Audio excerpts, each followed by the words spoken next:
Hello, you lovely people, it's here! Woohoo! This is my brand new book, Jamie's Veg. I'm really, really proud of it. If you get an opportunity to have a look at the book, please just pick it up, have a feel, flick through it. It is rammed full of incredible recipes. So I actually wrote this, not just for the veggies and the vegans, of which there's plenty of those recipes in the book, but actually I want to get more meat eaters eating more veg, celebrating more veg. So it's a book for everyone. My team and me have put together a whole bunch of stuff. We're just going to show you some stuff and kind of introduce the book properly. And if you look through the chapters, like there's curries and stews, pies, parcels, bakes, soups, sarnies, tray bakes, rice, noodles, pasta, salad, burger, fritters, £1 wonders, brunch, Friday night nibbles, that's a good one, and all sorts of hints and tips about nutrition. So I'm going to go straight away to burgers and fritters. And this is inspired by my trip to India, which was amazing, and their intelligence of cooking and their use of spices and herbs and texture blew my mind. There was many sort of potato fritter style street food dishes that I just loved. So many good ones. And then I just needed to sort of translate that. So what I did was come up with this technique which was riffing off of the great old British bubble and squeak. There's all the amazing spices in there. There's of course your potatoes in there, and we just mash it and turn it, and it is so easy, but you can see what you get is incredible layers of crispiness and depth of flavour. So we're gonna make this kind of to-go burger, fritter, and we're gonna take some minted yogurt, so good. Then we're gonna go in with our beautiful fritter here, full of spice, hot, crisp, unbelievable. Then the most brilliant hack ever, which I've used so many times since I saw it in the streets of Delhi. You take mango chutney and then you spike it with pomegranates and pomegranate juice. And this is just the most incredible thing for curries, rice dishes, and I put that on top of our little fritter here. And then Bombay mix, straight from the pack. So as far as explosion of flavour is concerned and enjoyment, that, my friends, let's have a few mint leaves in there, come on, right, is just beautiful. I want to show you what's going on in the inside. Look, it's messy, but forgive me. Come on. Filth. So good. Let me show you the next dish. So this is an Aussie-style brunch bowl.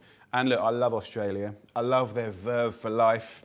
And I think they're doing some really cool things in cooking at the moment. One of the things I love is this idea of a bowl. And I know it's sort of ridiculous, but in a bowl, the fact that you can kind of get a collection of beautiful things that you can react to seasons and textures, sweet, sour, crunch, soft, but just have fun with healthy stuff. You know, that's what we got to do. We got to take the things that are good for our body and make it really good fun. So I've kind of done my version of that, and I've kind of expressed it around a beautiful homemade dressing, which is so easy to put together, and then kind of like balance the bowl, right? So have avocado, tomatoes, we've got lovely nuts, herbs, broad beans, sprouts, shoots, but you can, it's kind of a principal recipe that you can riff off and have fun with. And to finish this, you know, I'm gonna do some beautiful boiled eggs, but it could be a poached egg, it could be a fried egg, you know, but it's just basically about colour and fun and deliciousness, some nice seeds. So this is one of the kind of like healthier style recipes. So what I wanted to really achieve in the book is that balance between sort of indulgent comfort food and then surprising food you never really thought of, and then some really good versions of really healthy, delicious things, breakfast, lunch, dinner. So look, let's go over here. I want to show you quite a surprising dish. One of the chapters I love in the book is soups and sarnies. I know it sounds like really humble and sort of downplayed, but it's one of my favourite chapters. If you look through it, the colours, the surprise. We're talking about crispy mushroom shawarma, really surprising, exciting soups. I mean, just look at them. Look at the colour. Super stacked sarnie, amazing. And then here's a classy one, silky fennel soup. And soup is a funny one because so many of us get it in tins or packs or pre-done. Like, just technically, they're not able to achieve the caramelization you can when you make it yourself. So this soup was really quick to make, like 20 minutes. And I'll show you how we do it. It's the simplest thing in the world. We liquidize it until it's smooth and beautiful. And then we just put the soup just into half a bowl like that. And then we put this back on like this. And then we add the spinach at the last minute. So it's the residual heat of the soup that's gonna cook this. And the color's gonna be amazing. The flavor is gonna be incredible. So just whiz it up. And what's amazing is you'll get this two-tone soup. And look, it looks amazing, but also, you know, having that fresh fennel side and then that kind of beautiful spinach side. And then it's the simplest thing in the world. Just grab a spoon and kind of give it a nice little stir around. Look at that. Just absolutely delicious. And if you hit that up with some amazing croutons, you've taken the ordinary soup and just made it incredible. Little bit of fennel tops that I took off when I made it earlier. And that, my friend, is a beautiful, elegant soup. Something a bit more surprising. Look at that. Just gorgeous. And I think what's really nice is when you make your own soup, see how quick it is, how cheap it is, and how kind of like artistic and fun it can be. It's just brilliant. So there you go. A soup, but not boring and not every day. Really, really exciting.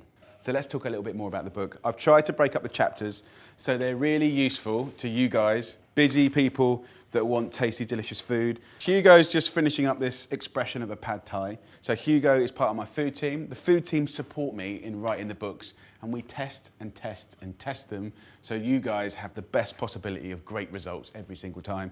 So Hugo, 20 years since The Naked Chef. How old were you 20 years ago? 20 years ago, I would have been 4.5. But Hugo has an important job because when I've written a recipe and I've tested it, then I hand it off to the rest of the food team. So what's interesting about this particular dish actually is we're using tofu. So we make the sauce by wazzing up, you know, all those lovely fragrant ingredients you'd normally put in a sauce with tofu, which is a fantastic source of protein, really, really healthy and tasty, but also silky. And that's the bit that goes around the noodles. So we laden it with veg. We have the crunch of the salad, so it's got soft, you know, crunchy, hot, cold. And then we'll absolutely have bashed up peanuts in here that just make it so comforting and delicious. And then over here, Hugo's doing like a kind of a dry fried egg. See how you don't even need the oil. You get this crispy little bottom, and then you can just do it on the other side like this. Just 30 seconds on the other side, but that's texture. And sort of by putting the chili flakes in there, you're making it sort of interesting. So just 30 seconds on the other side, and then look what you got. A beautiful, perfectly cooked egg. And, you know, you can cut into that, and it's just gonna be amazing, amazing to eat. So you've got herbs, you've got nuts, you've got chili, you've got noodles, you've got flavor, you've got surprise, and it's a little bowl of goodness. Let's get in there, laden with the good stuff. Delicious. So let me show you one last thing. Baked aubergines, have a look at that. It's one of my favorite recipes. We've got curry flavors in there, we've got coconut milk. Just an amazing celebration of the aubergine. So look at that. Taking sort of an everyday aubergine and giving it a makeover, making it really, really nice. And the flavors in this dish are just phenomenal. And when you start putting it together with a few herbs, you start sprinkling it with some chilies, you know, a couple of little poppadoms, you know, you've got an amazing little dinner that people are gonna go mad for. So guys, have a flick through the book. Enjoy. I hope you love it. This book, I'm really, really proud of. 8 years in the making. 8 years in the making. No compromise on flavor. It's just exciting, tasty, good stuff. Anyway, take care and lots of love.